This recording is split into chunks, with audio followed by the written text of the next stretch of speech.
대한민국을 움직이는 정치, 경제, 금융의 중심지 영등포구.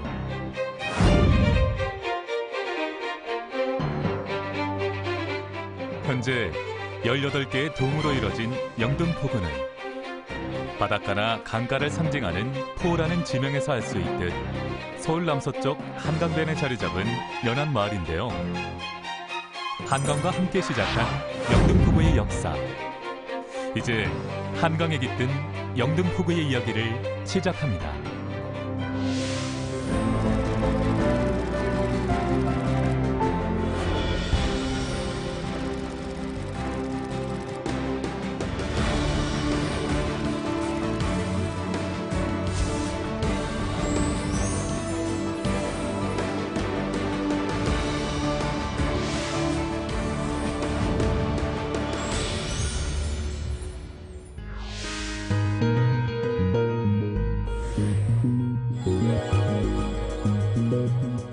한반도 중앙을 두루 거쳐 흐르는 한강은 오래전부터 우리 민족의 역사에서 항상 중심에 있었습니다.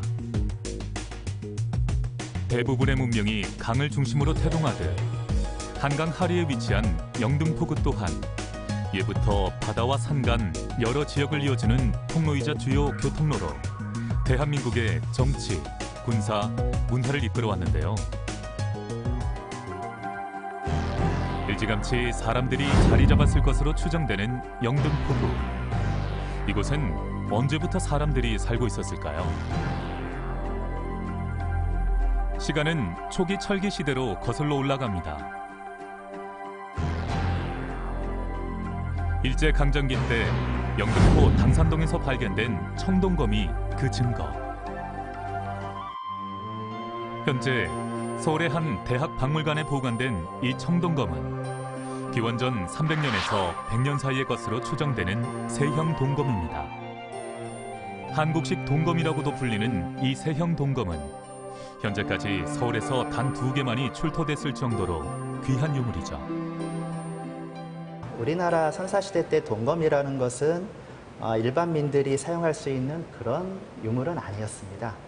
해당 지역의 유력자, 그런 사람들만 사용할 수 있었던 것이기 때문에 이 동검이 출토된 곳은 당시에 이 지역의 주변 지역을 통과하는 지배자가 있었음을 알 수 있게 해주는 것이거든요.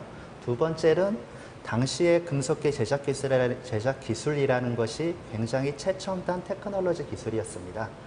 그래서 그 지역이 우리나라 선사시대에 얼마나 많이 발달된 지역이었는지 가늠할 수 있는 곳이기도 하죠. 출토된 청동검은 한강 주변인 영등포 지역에 적어도 초기 철기 시대부터 사람들이 살았고 그들은 일대에서 가장 유력한 집단이었음을 알려주고 있는데요.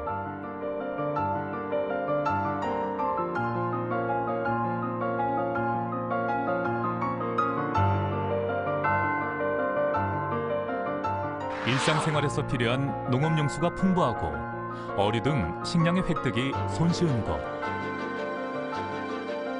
게다가 강을 통해 이동하는 것 또한 편리한 영등포구는 생활 터전으론 최적의 장소였습니다. 당시 영등포 지역은 경상, 전라, 충청도에서 올라온 배들이 서울로 들어가려면 반드시 거쳐야 했던 곳인데요.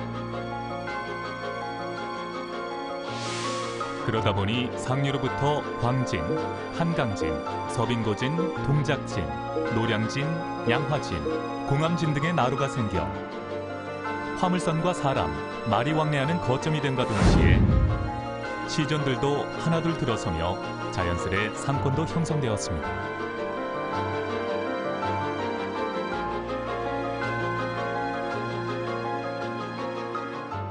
포구들이 조선시대 그 전국에서 물자가 몰려드는 그런 장소였고 그러다 보니까 자연스럽게 많은 배들이 모이게 되겠죠. 그리고 이런 배들이 모이면서 물자가 모이면 자연스럽게 또 사람이 몰려들게 됩니다. 그래서 포구에는 사람과 물자와 자연스럽게 시장 같은 것이 형성이 되고 그 포구를 중심으로 마을, 부락이 만들어져서 번성하게 되는 거죠. 그 중에 하나가 영등포 지역의 양화나루가 해당이 되겠습니다. 선유도 인근인 지금의 마포구 합정도. 오래전 이곳엔 영등포구의 대표적 나루터인 양화진 나루터가 있었습니다. 조선시대부터 한강의 3대 나루터 중 하나로 불린 양화진 나루터는 한양에서 양천이나 김포, 강화 등 경기도 서부 지역으로 나가려면 반드시 거쳐야 했던 곳으로 일대에서 가장 번성한 곳이었죠. 나루터가 있는 마을은 버드나무가 우거지고 버들꽃이 필 때면 장관을 이뤄 버들꽃 피는 마을이란 뜻의 양천 양화리인데요. 강가에 작은 봉우리 하나가 눈에 띕니다. 한강변에 볼록하게 솟아오른 봉우리가 마치 머리를 치든 누에를 닮았다 해서 잠두봉이라 불리는 곳. 그 북쪽 절벽 아래 위치한 나루터가 양화진 나루터였는데요. 예부터 이곳은 많은 정자가 즐비한 경승지였습니다.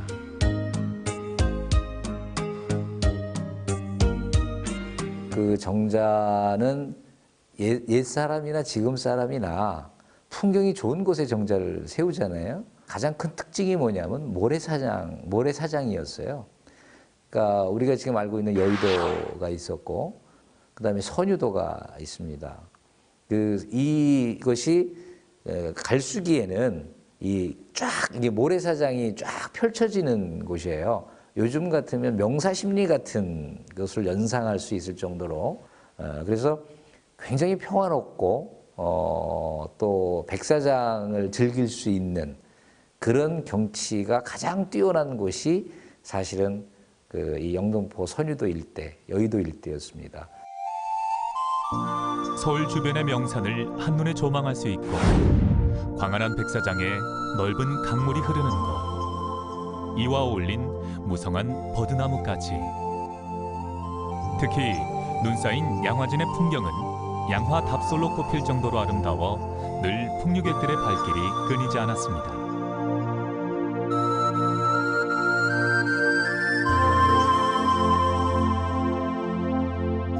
특히 세종에게 왕위를 물려주고 명산 대천의 자연 풍경을 즐겨 찾았던 양녕대군은 이곳에 영복정이란 정자를 짓고 말년을 보냈다고 하는데요.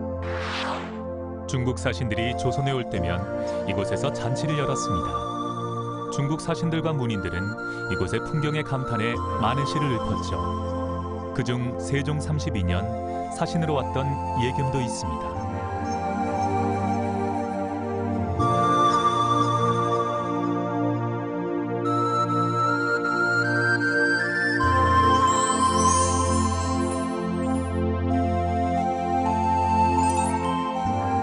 조선시대 대표적 화가인 겸재정선도 세편의 진경산수화로 이곳의 풍경을 화폭에 담았죠. 그중 하나인 양화환도. 양화환도란 양화진에서, 진이라는 건 나룻배죠, 배를 부른다는 그런 뜻이에요. 그러면 이게 지금의 어디쯤에 속할까? 측에 있는 이 산이 선유봉입니다. 여러분께서 아마 놀라실 거예요. 지금의 선유도는 이거보다 평면으로 이렇게 낮게 되어 있는데 왜 그 선유도가 이렇게 높은가? 겸재가 이것을 그릴 때에는 약 74m 높이의 이 선유도가 이렇게 높았습니다. 화폭엔 1965년 양화대교의 건설로 없어진 선유봉의 모습도 보이는데요. 신선이 놀다 간 봉우리란 뜻의 선유봉의 절경을 비롯해 나루터를 삶의 터전으로 살아가던 평민들의 모습까지 영등포구 양화동 양화 선착장 일대의 260년 전 경관을 감상할 수 있습니다. 현재 신길역 옆 올림픽 도로와 노들길 주변, 이곳엔 고려 고소에도 등장하는 방학호진 나루터가 있었습니다. 신길동에서 셋강을 지나 마포 나루터로 건너갈 때 이용하던 이 나루터는 규모는 작지만 영등포에서 마포로 가장 빨리 건너갈 수 있는 교통로였죠.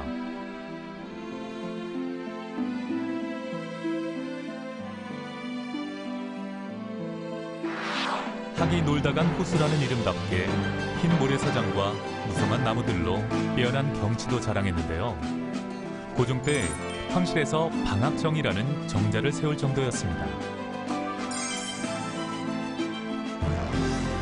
또한 현재 한강성심병원 건너편엔 영등포 나루터가 있었습니다. 이 나루터는 주변의 방학후진 나루터나 양화진 나루터와는 달리 주로 여의도 색강만을 건너가는 소규모 나루터였는데요.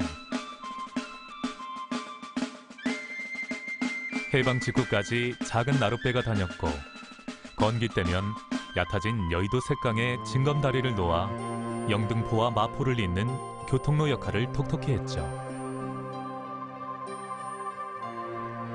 한때는 여의도 양말산과 한강 밤섬, 백사장으로 둘러싸여 배를 만드는 조선업이 성행하기도 했습니다.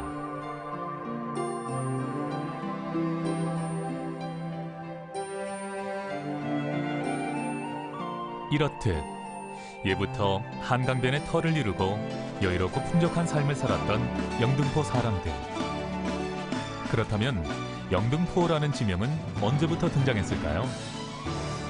기록상의 첫 등장은 1789년에 편찬된 호구 충수였는데요.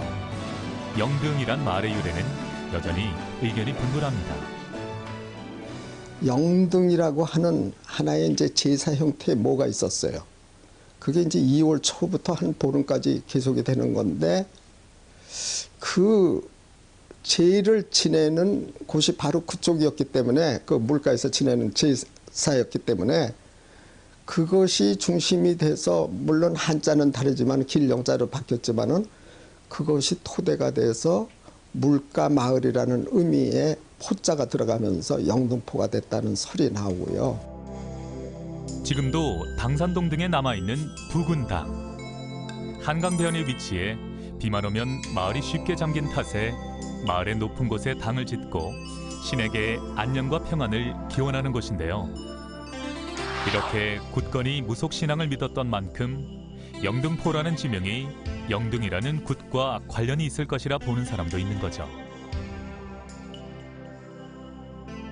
그 후 유형원의 동국여지지와 1864년 김정호가 저술한 대동지지에도 영등포 지역과 관련한 구절이 나옵니다. 원래 잉벌 노현이라 불리던 백제 땅을 고구려가 취하여 현을 설치했다는 것. 이 잉벌 노현이 이곳을 지칭하던 가장 오래된 이름이었죠. 그 후에도 영등포 지명은 많은 변화를 거칩니다. 고려 땐 금주현으로, 조선시대엔 금주와 금과현, 금양현을 거쳐 금천현 등으로 바뀌죠. 금주나 금천, 시흥, 잉벌현, 그다음에 영등포 이런 지명들이 약간씩 변화하는 것은 뭐 자연 지명하고도 관련될 수도 있고, 또는 그 지역에 어떤 사건이 일어나거나 했을 때 지명이 강등되거나 뭐 이렇게 또 이렇게 상승하거나 이런 경우도 조선시대에는 종종 존재를 합니다. 그런데 여기에서 그 시흥으로 변할 때, 그러니까 금천에서 시흥으로 변할 때 그 품계가 올라가거든요. 많은 이들이 입신양명을 꿈꾸며 과거 시험을 보러 가던 국도 1호선. 지금 이곳은 초등학교와 조선시대 숙종의 6번째 아들인 연령군의 신도비 표석이 지키고 있는데요. 이 길은 조선 정조 19년 영등포구의 이름이 금천현에서 시흥현으로 바뀌고 고을 수령의 품계가 올라가는데 큰 역할을 했습니다. 금천에 왕이 머무는 행궁을 지었다. 금천을 통해 가는 길이 편하기 때문이다. 정조대왕이 아버지를 모신 현융원. 지금의 수원으로 가던 길은 원래 과천을 경유하던 길이었는데요. 길이 험준하다는 이유로 금천을 경유하는 길로 바뀌게 되죠. 이런 연유로 경의지인 금천에 행궁을 짓고 고을을 격상시킵니다. 그런데 왜 하필 지명의 이름을 시흥현으로 바꾼 걸까요? 정조의 입장에서는 이게 이제 비로소 시자 또는 처음 시자 뭐 이런 그 의미가 있잖아요.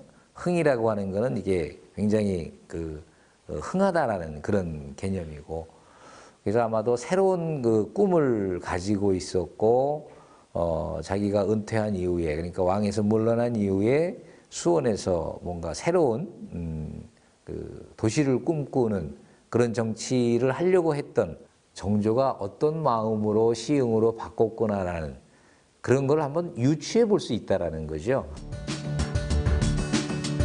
한강을 중심으로 형성돼 조선시대 상권의 중심지가 됐던 곳.